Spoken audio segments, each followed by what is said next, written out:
All right. Good morning again, everybody. So welcome to week 2 ng Math 174. So last week, we just did a quick orientation about the class policies, the course outline, the grading scheme, ano.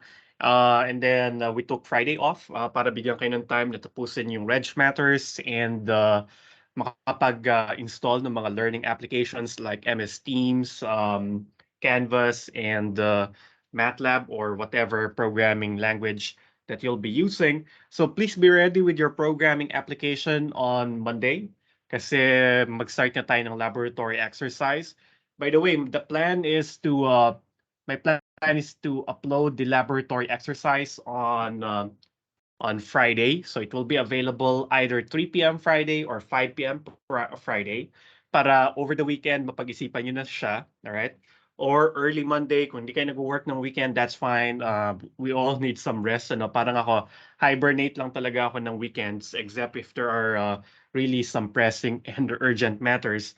If you're doing the same on Monday morning before the labs, you can take a look at the exercise, start doing it.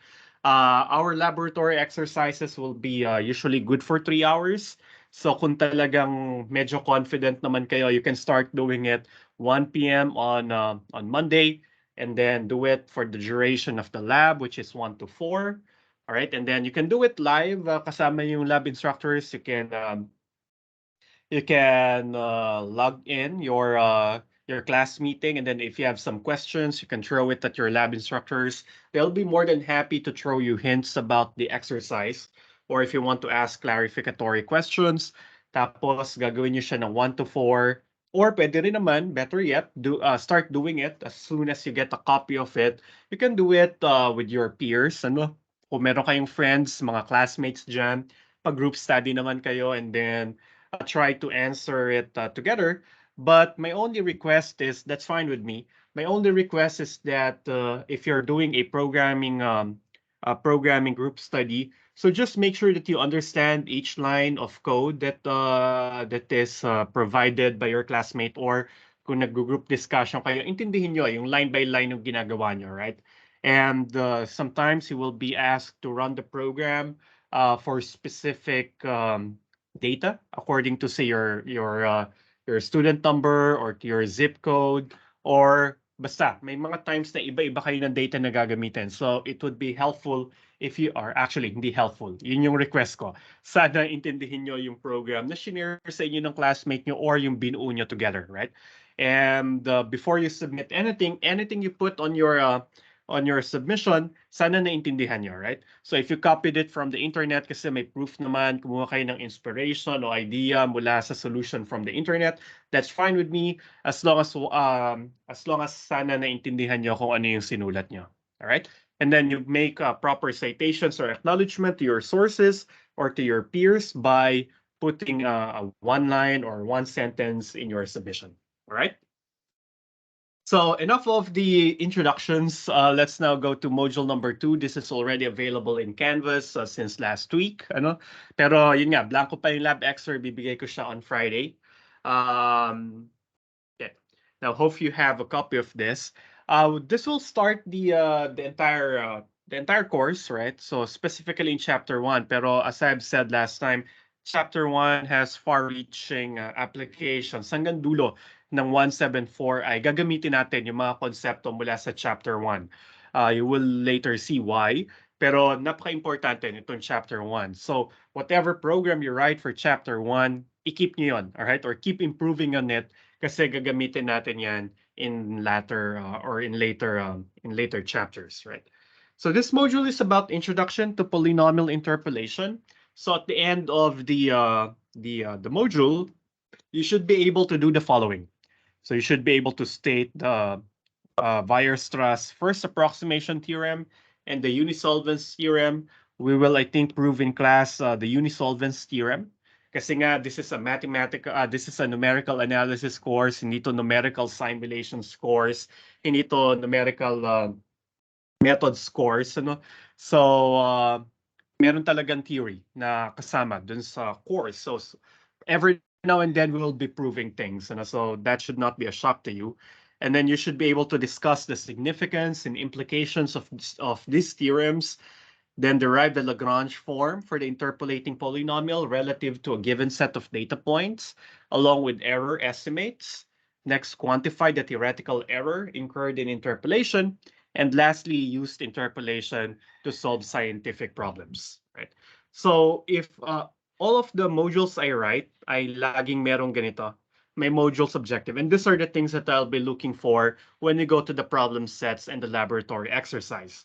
So sa laboratory exercise, expect that I'll be testing if you were able to do number 5. And then sa problem sets, I'll probably ask questions that are designed to see if you already got objectives 1 to 4. So guide na rin siya para pag magre-review kayo or magpe-prepare para sa lab exercises, always go back to the module's objective. All right? Now we'll be talking about the basics of polynomial interpolation. And this is probably one of my most favorite topics in my entire undergraduate years. Kasi parang nung nagma-Math 30 series, amazing siya. Kasi matututo kang mag-optimize, matututo kang, of course, mag-analyze ng isang function, kunin yung maximum niya, kunin yung minimum niya, and then there are lots of applications that are taught to us, right? And then, kaya lang marirealize mo later, parang napaka-unrealistic ng mga textbook problems because in these textbook problems, say you have the demand for a certain product. Sorry dun sa mga nagwa 191. Ito na naman yung example ko na demand. Ano? So, kung meron kang demand function d of x, right? Para sa isang commodity where x is the price. So, you have a model for the number of units demanded for a certain product if you will be selling it at x pesos per unit, right? Meron kang isang function or bibigyan ka sa Math 30 series ng isang function of the variable x that will model the demand for the commodity, right? And then the nice thing there is, all right, kaya nating kunin, so meron niyang, kaya nating kunin ano yung price na magpapa-maximum doon sa demand. And that's very interesting, right?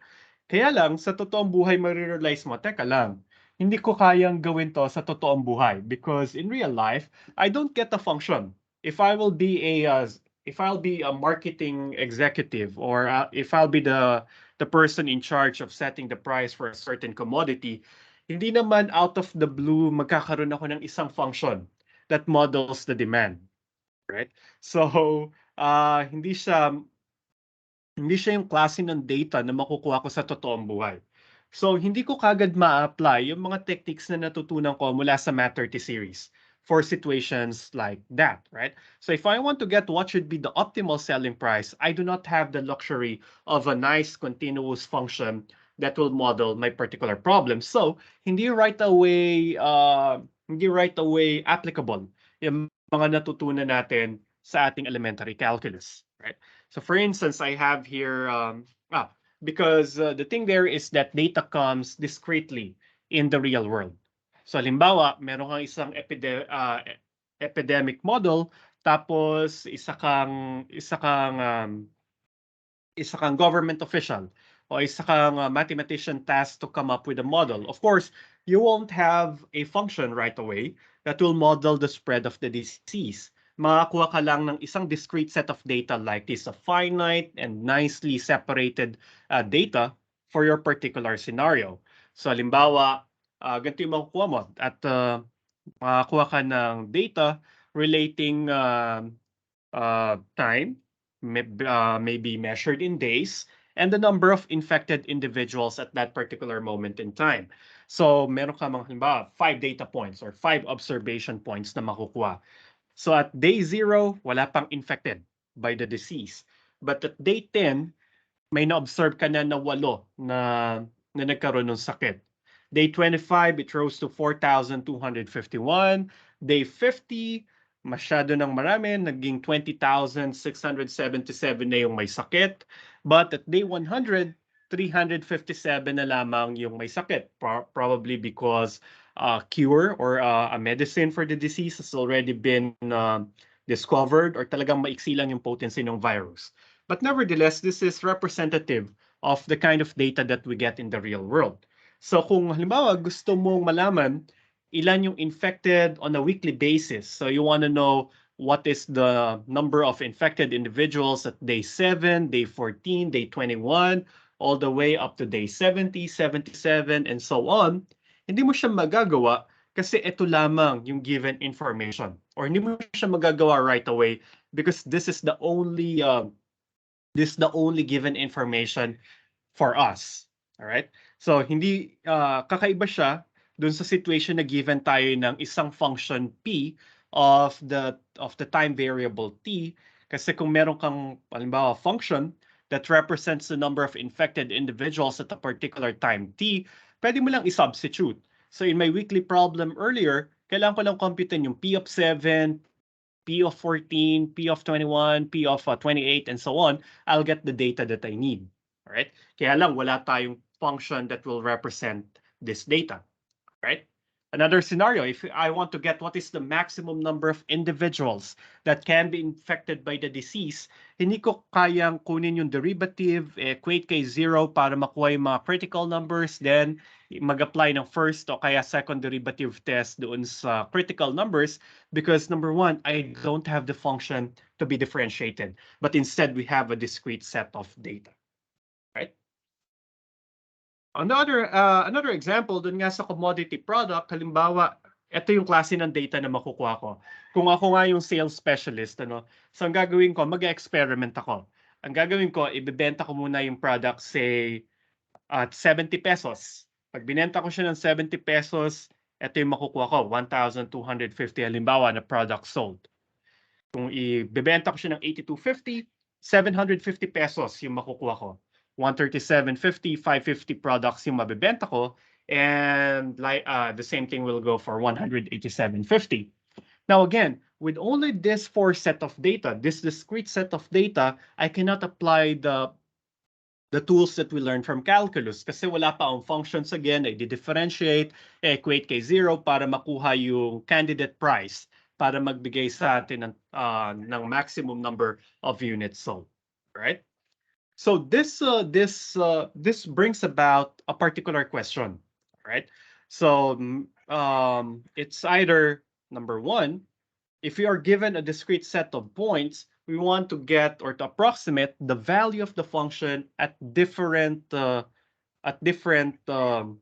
values of the independent variable that is not included in the list.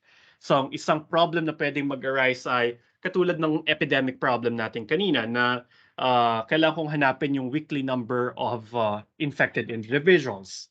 The second problem that could arise in situations like this ay gusto kong makahanap ng isang function na medyo magmimimic o magbibigay sa akin ng kahalintulad na behavior as the given data. Because again, this particular data will give us, say, the following information. All right? So, halimbawa, 70 pesos ko siya ibebenta, 1,250 yung number of units sold, kung 8,250, so figure not to scale na lang. 750 yung mabibenta ko, so a little bit down. Kung 137.50, 550, so mga nandito siya. And lastly, 187.50. I'll be able to sell 207. Kakaiba pala tong huling data. 272.5 units sold. So, kunwari nagbebenta ako ng pakalakalahati. So, bakit nga ba meron ako nun? So, ito yung makukuha natin na data. Now, again, yung dalawang mathematical questions na nag-arise from situations like this. Halimbawa, gusto kong malaman kung ano yung kung ilan yung units na mabebenta ko kapag halimbawa binenta ko siya ng 90 pesos. So what's the function value at this particular price? So kasi hindi siya present from the data. Or the second problem is, can we have a function that will mimic the behavior of this data? So pwedeng pag ganito, all right? Or pwedeng pag ganito yung function, all right? So depende dun sa ating mabubuong model. All right. Thank you for letting me know, Zaira. Medyo hindi raw nakikita ng iba yung screen. Let me just try resharing my screen. May sakit na ganyan si Teams eh. Hold on, guys.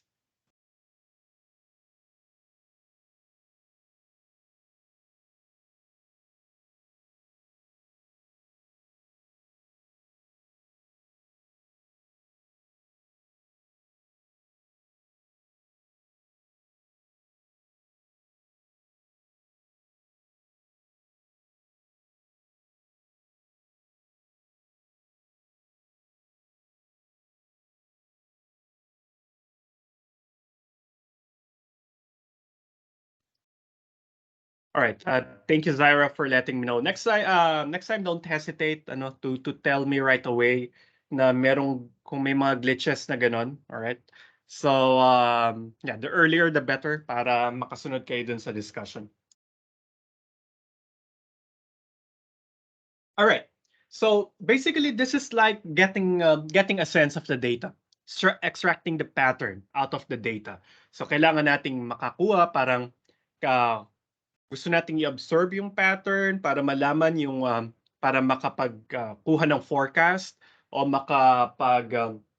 magkaroon ng magkaroon ng estimate para sa isang function value na wala dun sa given set of data, or in a more generic sense gusto nating makabuo ng function na magre-represent dun sa data. Anyway, math it's all about getting the pattern. All right. I forgot to do this earlier. Tatanungin ko sana kayo what comes next in the sequence, halimbawa. Hindi, later na lang. Later ko na lang gagawin. Nakalimutan kong gumawa ng polynomials, so that could have been a good introduction. But anyway, so so ito yung problem. So this type of problems brought about two fields of study in numerical analysis. Yun yung tinatawag natin na interpolation and approximation.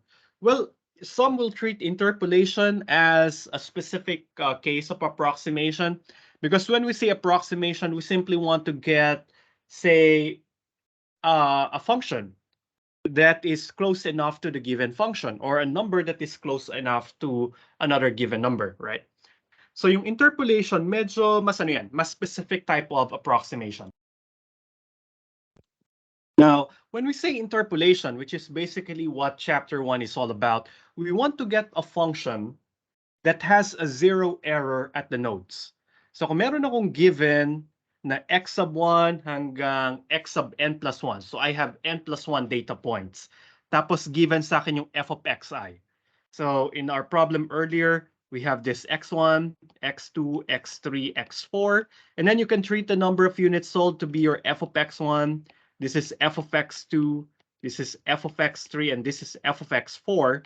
So meron tayong 4 data. So our n is equal to 3. So we know this 4 data, right? Sa interpolation, ang ibibigay sa ating function, the interpolating function for this particular data set is a function that doesn't have an error at the given data points. Ibig sabihin, yung function na pang-approximate dun sa data na ibibigay sa atin ng interpolation ay laging dumaraan dun sa lahat ng mga data points, kasi dapat yung function value ng interpolating function ay equal doon sa given data set. So ibig sabihin, whatever happens sa 70, dapat ang function value ng interpolating function natin ay 1,250. And so on for all other data points in the problem. So ang isang interpolating function, pwedeng ganito yung itsura niya. Okay? Basta dadaan siya dun sa 4 na data points. Pwede rin naman ganito. It could be as wavy as this, as long as it will pass through those given points. Yun yung interpolation. We need to have zero error at the given nodes. Laging eksakto yung function value dun sa given data. Elsewhere, we don't know what will happen, all right? But as long as we get exact function values at the given data points, then we're good. That's an interpolating function. That's in contrast to approximation. Sa approximation, halimbawa kung ito yung true function, right? Sa approximation, kailangan lang makakuha tayo ng isang malapit na function doon sa given data. So posibleng yung yung approximating function natin, ganito yung itsura. Okay? Pwede rin naman ganito yung itsura niya. Alright? So there is no requirement that the approximating function will pass through the given data. Right? So, sa approximation, gusto mo makakuha ng isang function na malapit dun sa unknown function. Gusto mo lang siyang gayahin. And there are several types of approximation. For instance, here I gave as an example the least squares approximation, wherein we want to minimize the error squared at the given points. Approximation. Isang specific type ng approximation yung interpolation. Dapat zero, eksaktong zero yung error dun sa given data points. Right? So I hope that's clear. Yun yung unang malaking definition that will carry us through the first chapter of the course. Interpolation, eksakto dapat yung function value dun sa given data.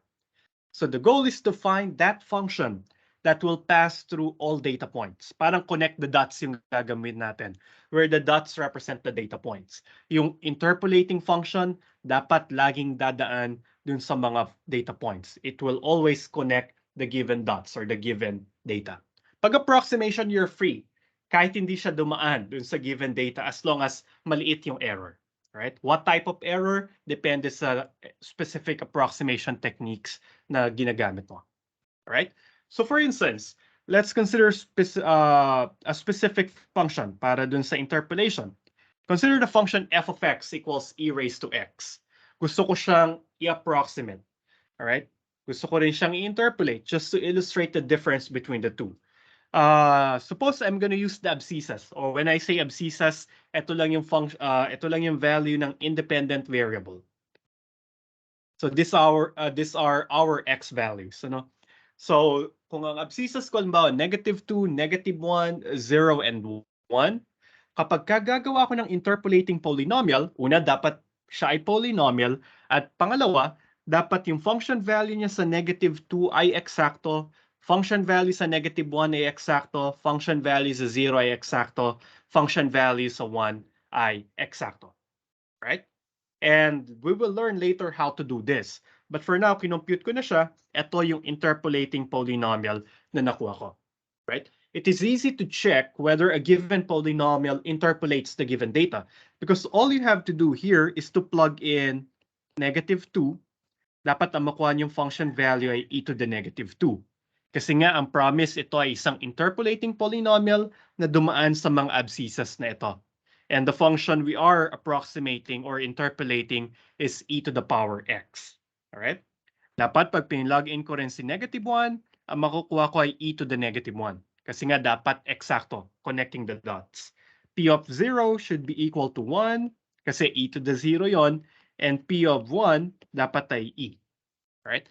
And kung wala kayong magawa mamaya, i-calculate nyo yan, i-plug in nyo siya dito, eksakto sila. Dahil itong polynomial na to ay daraan dito sa 4 na points na yan, then we can say that P is an interpolating polynomial for the function e to the power x. Right? Graphically, ito yung mangyayari. Right? Ito yung graph ng interpolating polynomial, alright, na given dun sa problem. So makikita nyo sa -2, sa -1, sa 0, at saka sa 1, nag-intersect yung dalawang function. Yung e to the power x at saka yung interpolating polynomial na binigay ko kanina ay dumaan or nag-intersect dun sa 4 na points na yon. Because that's the promise of the interpolating polynomial. But elsewhere, we don't have any control. What will happen on points not on the given abscissas, right? So dito, medyo malayo, from -3 to say 2.5, malayo yung behavior ng dalawang functions. So ibig sabihin, we don't get a good approximation to e to the power x using the interpolating polynomial. Kasi nga, masyadong malayo yung dalawang curves. But from -2 until 1, halos nag-overlap na yung dalawang functions. Ibig sabihin, we are getting a nice approximation of e to the power x using our interpolating polynomial. To see it clearer, parang in-enlarge ko yung isang portion ng graph. Kung makita nyo, yun talaga, nag-overlap. Mukhang nag-overlap talaga yung e to the power x at saka yung interpolating polynomial. But after some point, magda-diverge na sila from each other. Alright? But that's fine. Kasi nga, dumaan naman yung polynomial dun sa 4 na given na points, then we're good. We have an interpolating polynomial. right? So yun yung interpolating polynomial. Well, an example of an approximating polynomial for e to the power x is this guy, cq of x. Anyone recognize the formula for q of x? Saan ko kaya nakuha si q of x?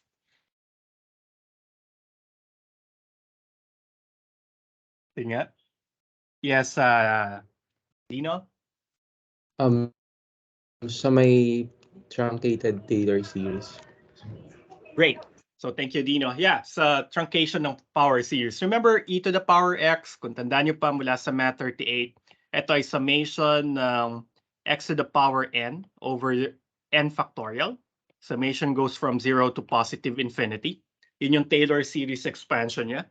Pero alam natin na sa Taylor series expansion, for nice enough functions, pwedeng i-consider lang natin yung first few terms. Because a truncated, yun yung ibig sabihin ng truncated, pinutol lang natin yung Taylor series. Yung truncated Taylor series is a nice approximation to the actual function. Oh, thank you, Giancarlo, for also mentioning power series on the chat. So, dun nang galing ito si Q of X. Now, you will see that if I plug in 0 dito sa Q, okay, yung Q of 0, makukuha ko ay 1, which is eksaktong f of 0 or e to the 0. So that's fine. We have a good approximation at x equals 0. However, when x is equal to 1, ano makuha kong value? 1 plus 1 plus 1 half plus 1/6. Hindi ito e to the first power, right?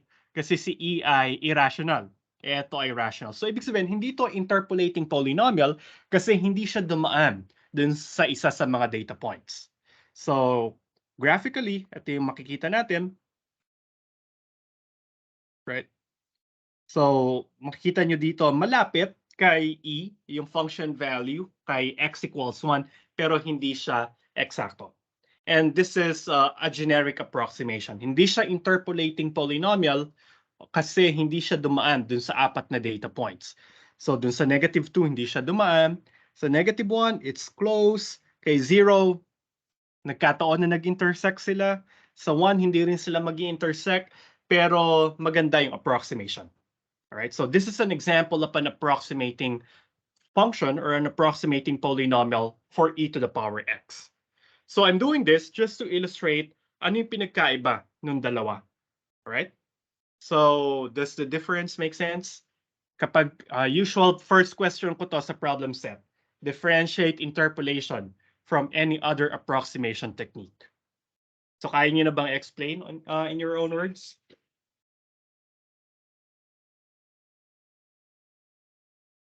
Okay, good. Or medyo groggy pa. Inaantok pa kayo. Masyado pang maaga no, to do some math. Pero yeah, that's interpolation versus extrapolation. Interpolation, dadaan dapat sa lahat ng data points. We don't care what happens in between these data points or outside of those data points as long as dumaraan siya dun sa 4 na yon. That's interpolation. Sa approximation naman, hindi natin kailangan dumaan siya sa isa o dun sa lahat ng data points. What we are concerned about is dapat magkalapit yung approximating function dun sa function na ina-approximate. All right? Now, we will be focusing on interpolation for this particular course because this has practical implications later. At makikita natin yung interpolation as long as we have sufficient number of points will yield a sufficiently good approximation for a certain function. Right? Now, mag-focus tayo sa interpolation pero in particular titingin tayo sa polynomial interpolation or we'll be finding a polynomial that will pass through the given data. Bakit gusto natin na polynomial? Meron mga theoretical reasons. For instance, we have Weierstrass's first approximation theorem. Weierstrass's first approximation theorem tells us, or formally, basahin ko yung theorem, we consider a continuous function f over the interval ab. Then for any epsilon greater than 0, remember dapat ngayon pag nakakita kayo ng epsilon, by default ang nasa isip nyo na ay a very small number. For any small epsilon greater than 0, we can always find a polynomial p such that f of x minus p of x is less than epsilon. All right. So this is one reason kung bakit kalimitan tayo ay nag-focus sa polynomial interpolation or polynomial approximation. Because polynomials is dense in the set of all continuous functions. Ano yung ibig sabihin ng density? Dun sa mga hindi pa nag-155, ang ibig sabihin lang ng density ay, kung meron kang given continuous function, lagi kang may mahanap na polynomial na makakapag-approximate doon sa given function up to any degree of precision. So you can set your error threshold epsilon as small as you want. Kahit gaano pa kaliit yung epsilon na pipiliin mo, lagi kang makakahanap ng isang polynomial that will be very close to that function meeting your error threshold. Alright? Pag sinabi mo na gusto ko 1% yung error, lagi kang may makikita na polynomial. Kapag gusto mo ay 0.0001% yung error, you can still find a polynomial. Alright? So, yun yung sinasabi ng Weierstrass's first approximation theorem. It doesn't matter how accurate you want. Alright? You can always find a polynomial that will approximate the given function within the error threshold that you have set. So, hindi tayo mauubusan ng polynomial. Kung gusto mong napaka-accurate ng approximation na mangyayari, may polynomial para dyan. Right? Hindi mauubusan yung set of polynomials ng pang-approximate dun sa given function. Alright? So parang you can treat it as the existence. Sinasabi nito ay laging merong polynomial approximant for a certain function. Lagi tayong may mahanap na polynomial na makakapag-approximate sa kahit na anong continuous function, sa kahit anong error threshold na ibigay mo. And that's how powerful Weierstrass's first approximation theorem is. Okay? Napaka-powerful nito pero wala pa sa atin yung tools para i-prove yung first approximation theorem, right? So what I want you to focus for theorem 2.1 ay ano yung essence niya. Ano yung sinasabi niya. Yung proof, kailangan natin ng Math 155 and functional analysis stuff. And probably, thankfully, hindi natin siya kailangang i-prove sa klase. Right? Now, tingnan natin yung, let's start narrowing down our discussion to polynomial interpolation. Meron siguro tayong dalawang klase ng interpolation na i-discuss. Polynomial interpolation at saka piecewise polynomial interpolation, pero maglalaro lamang din siya sa mga polynomials. Kasi madali kasing paglaruan talaga mga polynomials. So we will give some other reasons later, pero tingnan natin paano ginagawa yung polynomial interpolation. Again, the goal, find a polynomial that will pass through the given data points. Okay? Pero formally, what is interpolation? So that's in definition 2.1. So we consider a discrete set of points. So meron kang n plus 1 na data points. x1, then the function value at x1, x2, then function value at x2, all the way up to x sub n plus 1 and its function value. So meron kang n plus 1 data points. So we'll be assuming that the exabytes here are unique. Kasi nga function yung ina-approximate natin. So sa bawat isang exabyte, isa lamang yung function value na makukuha natin. So kapag meron tayong n plus 1 data points, interpolation is defined to be the process of finding a function g such that this is true. Okay? Ito yung kinikwento ko sa inyo kanina na pag interpolation, yung function value at the given exabytes ay dapat equal dun sa pang-approximate natin. So equation 2.1 is what we call the interpolatory requirement. Because this what sets apart interpolation from any other approximation techniques. All right? Dapat zero yung error dun sa given data points. That's interpolation. Now, we'll be trying to build up the algebraic interpolating polynomial. So what is the algebraic interpolating polynomial relative to a set of abscissas?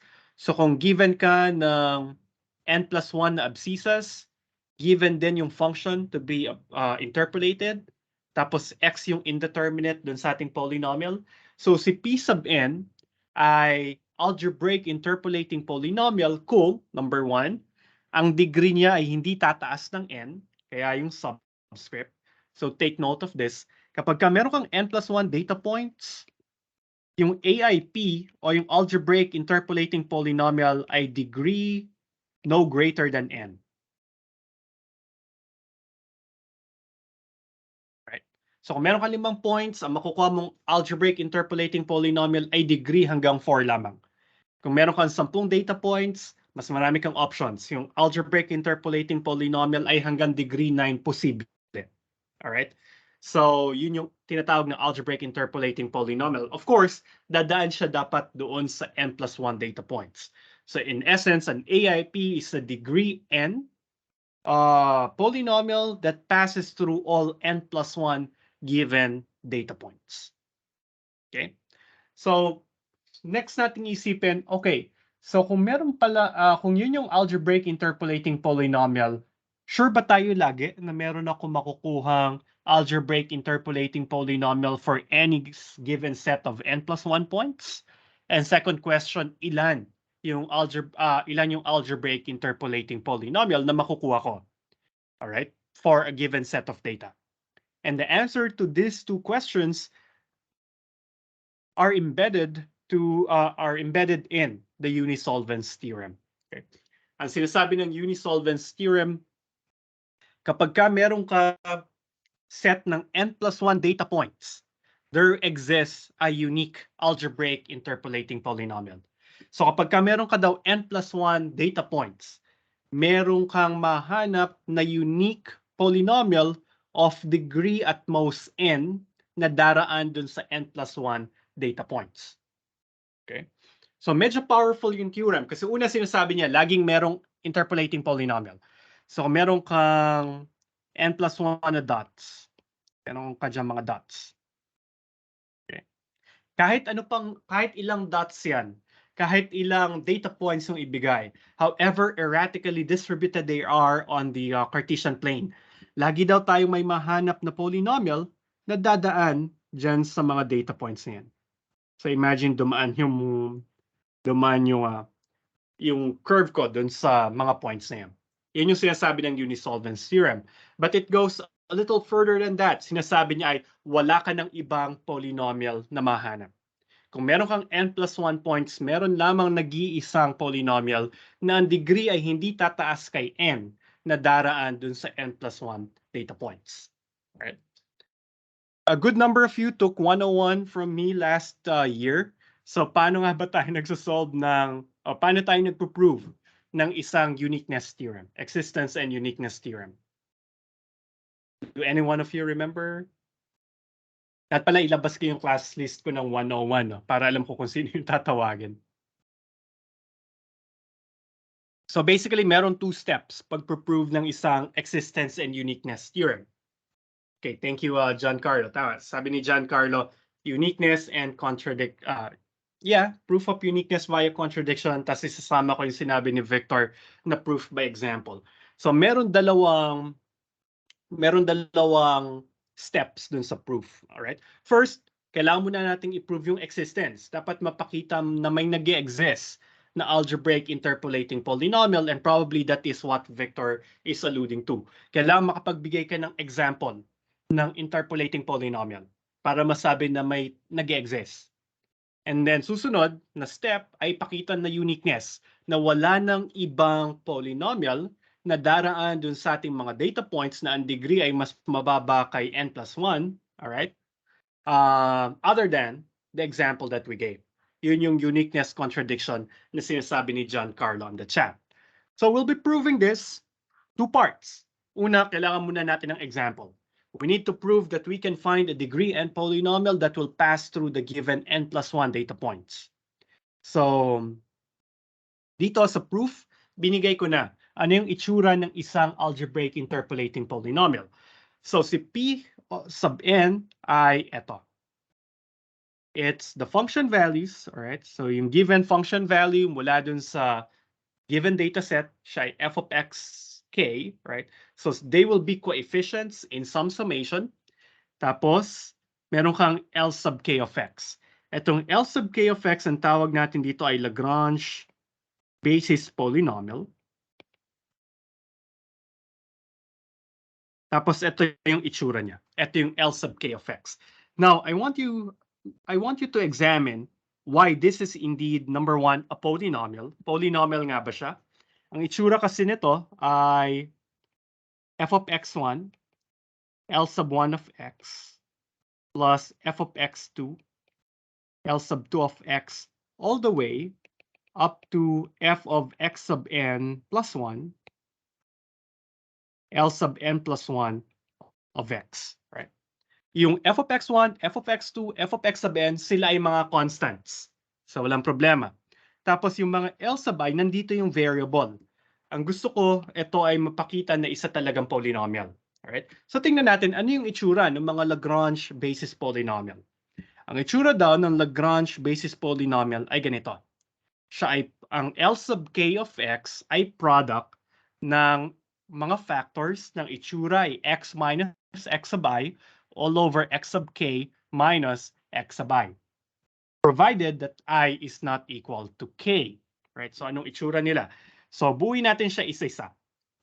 So kailangan ko magbuo ng mga factors na ganito yung itsura. Pero dapat yung index, si k, ay hindi dapat nagiging equal dun sa I. So I can take any number from 1 to n plus 1 except yung subscript ng Lagrange basis polynomial.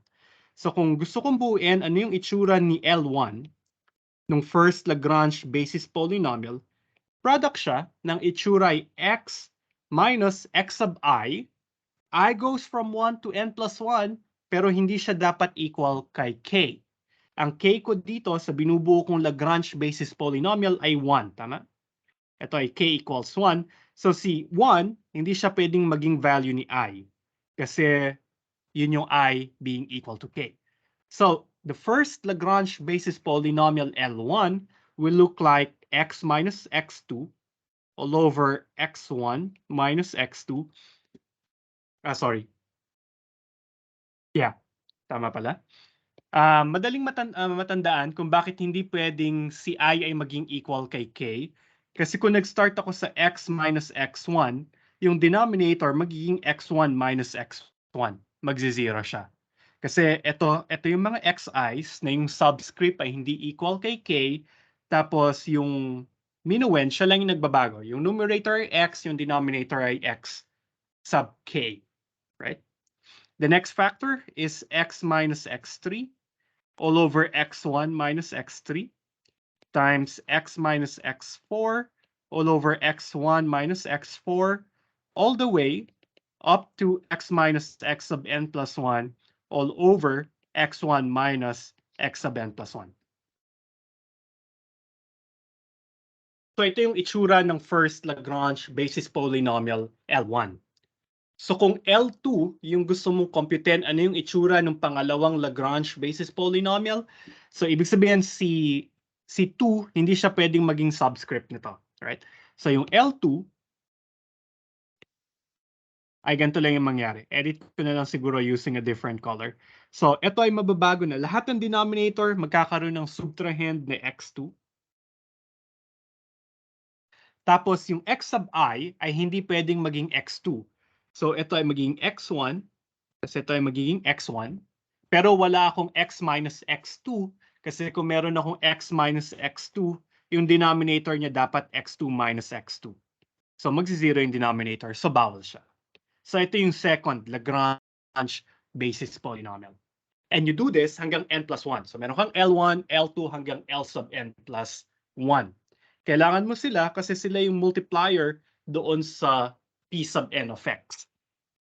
Okay? Everything clear so far? So susundan nyo lang yung formula ng Lagrange basis polynomial. So meron akong n plus 1 na Lagrange basis polynomial. So ano yung degree ng bawat isang Lagrange basis polynomial? Sige nga. Oh, first, I hope you agree na ito ay polynomial, right?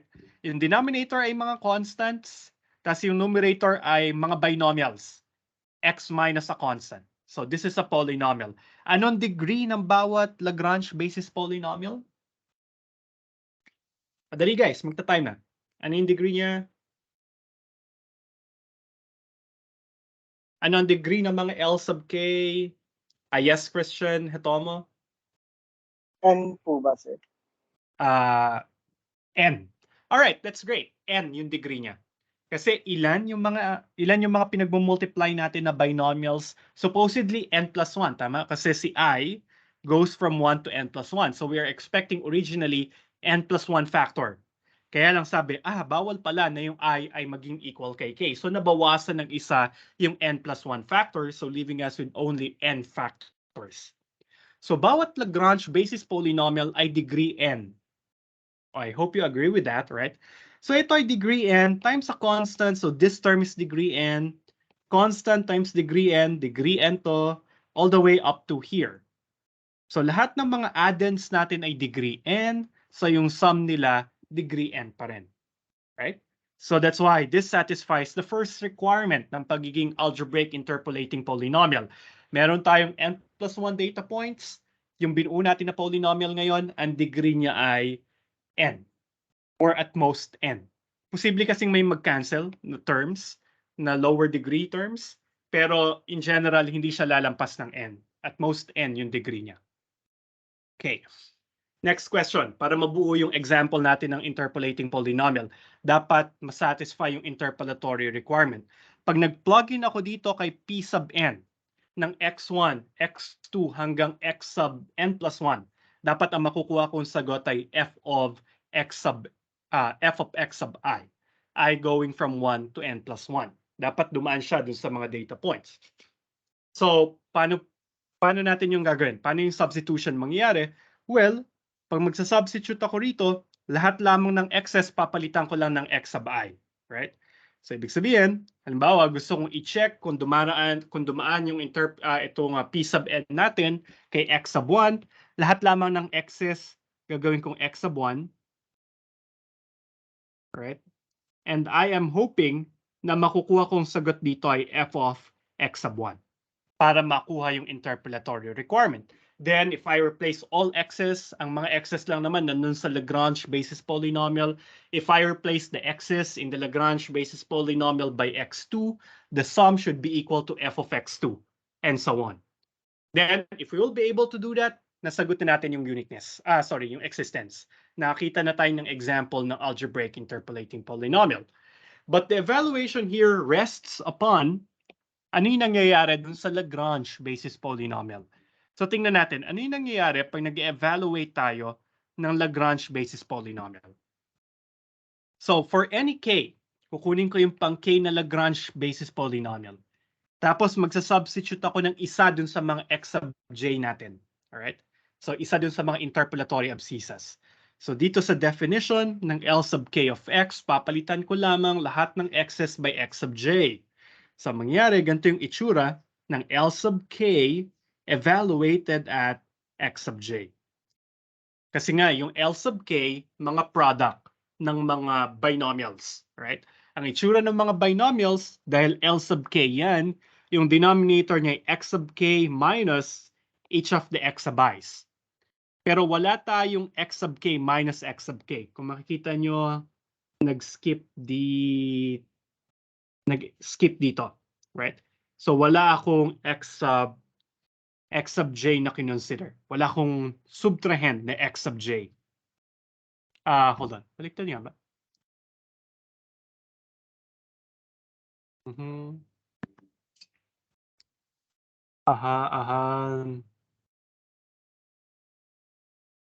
Parang baliktad yung index ko.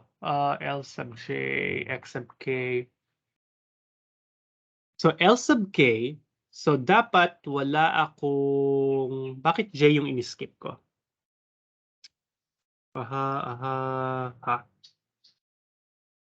Yeah, but I hope you get the idea. Parang may mali dun sa expression ko. So bubuin ko muna yung L sub k.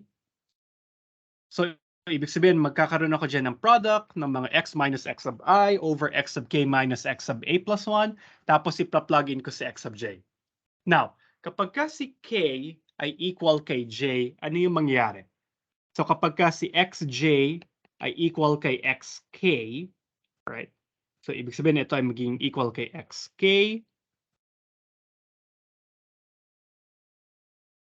Ito ay maging xk, ito ay maging xk, ito ay maging xk, ito ay maging xk. So that means the numerator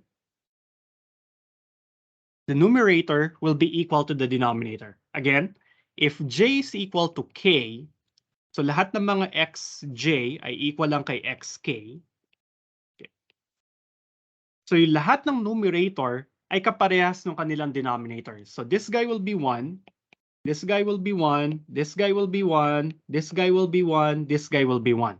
So kapag ka yung x sub k, yung x sub j, pinlog in ko sa L sub j, laging 1 lamang yung sagot. Alright? So pag nagma-match, yung number ng Lagrange basis polynomial dun sa node number, equal lang lagi kay 1 yung Lagrange basis polynomial. Pero anong mangyayari kapag ka hindi equal si k kay j? Kung si k ay hindi equal kay j, so k not equal to j, ibig sabihin, anong mangyayari? Kung si k ay hindi equal kay j, ibig sabihin, si x sub j ay isa dun sa mga factors na nandito ay isa dun sa mga subtrahend doon sa numerator. Yes, thank you, Tristan. That's correct. Kapag si k ay hindi equal kay j, ibig sabihin, pwede siyang maging isa dun sa mga, si x sub j ay pwedeng maging isa dun sa mga subtrahend dun sa numerator.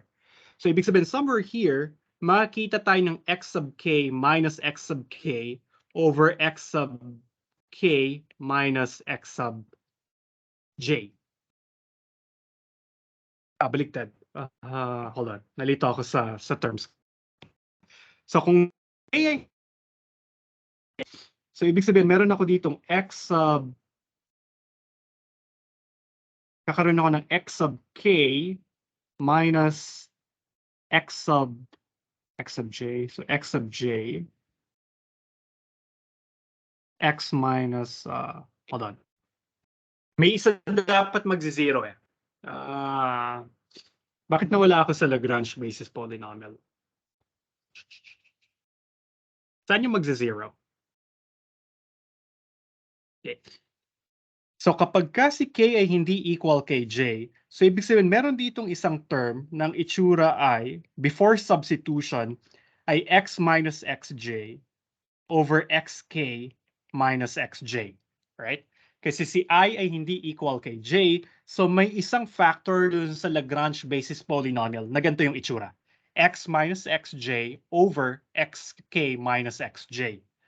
Tapos, pag pinlagin ko si xj, right, ito ay maging xj minus xj over xk minus xj, which will just be equal to 0. So, kaya ito yung mangyayari.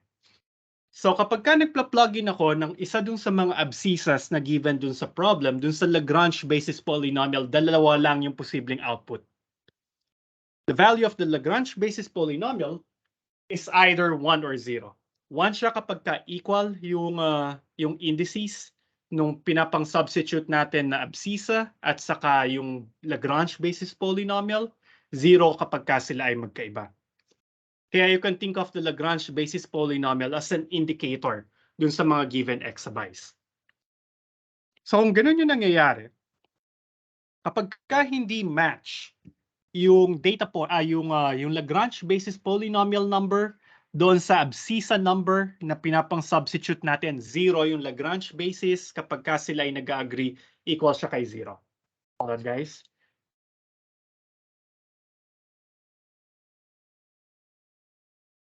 So, ibig sabihin, pag in-expand ko si P sub n, tapos pinlog in ko si x sub j, ganito yung mangyayari. So, f of x1 times the Lagrange basis polynomial evaluated at x sub j, pero kapag ka si j ay hindi equal kay 1, yung value ng Lagrange basis polynomial ay equal kay 0. Plus, f of x2, kung yung xj ay hindi equal kay x2, magzi-0 yung Lagrange basis polynomial niya. So remember, yung Lagrange basis polynomial ay laging 0 kapag ka yung index number ay hindi equal dun sa abscissa number. Pag pumunta ka dun sa pang j na Lagrange basis polynomial, so this term is supposed to be f of x times L sub j of x, f of x sub j times Lj of x, right? According to the formula. Tapos ipa-plug in ko si xj. Oh, nag-match sila. Lj of x sub j, ito ay equal kay 1. Matitira si f of xj. So isa lamang yung function value na may non-zero coefficient dun sa expansion. Siya lamang ay yung f of xj times Lj of xj. Kasi yung ibang Lagrange basis polynomial ay magzi-zero kay xj. Kasi si Lk of xj ay magiging equal lamang kay 1 kapag ka si j ay equal kay k, it is 0 elsewhere. So lahat ng terms dito ay magzi-zero except dun sa f of xj. And that's why p sub n of xj ay equal kay f of xj. And this will be true for any j from 1 to n plus 1. So that means na satisfy natin yung interpolatory requirement. Okay? So this part proves na may nag-exist na algebraic interpolating polynomial. Actually, this interpolating polynomial is what we call the Lagrange form of the interpolating polynomial. So alam na natin na may nag-exist. Gumagamit tayo ng Lagrange basis polynomials. Next question ay unique ba yung interpolating polynomial, right? And that would be a question that we will answer na lang on Thursday. Kasi hindi ko napansin, sorry, 9:27 na pala, guys. So at least we have done half of the proof of the unisolvence theorem, right? So medyo kahit ako naguluhan dun sa Lagrange basis polynomial, I think there might be a small typo here. I'll double check later, all right? Pero yon, I hope that's clear, all right? Kung hindi pa clear, huwag kayong mag-alala, babalikan natin itong algebraic interpolating polynomial na to kasi ito yung gagamitin natin for the rest of the chapter, right? Itong Lagrange interpolating polynomial. Okay? So, but I'll stop here unless you have some pressing questions, clarifications.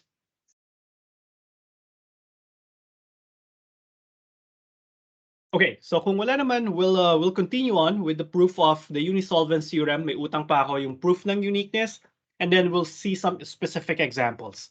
So, kailangan kasi nating maging familiar dito sa form na to bago natin ma-program yung Lagrange basis polynomial or pagkuha ng Lagrange basis polynomial. And we'll do that hopefully on Thursday. All right?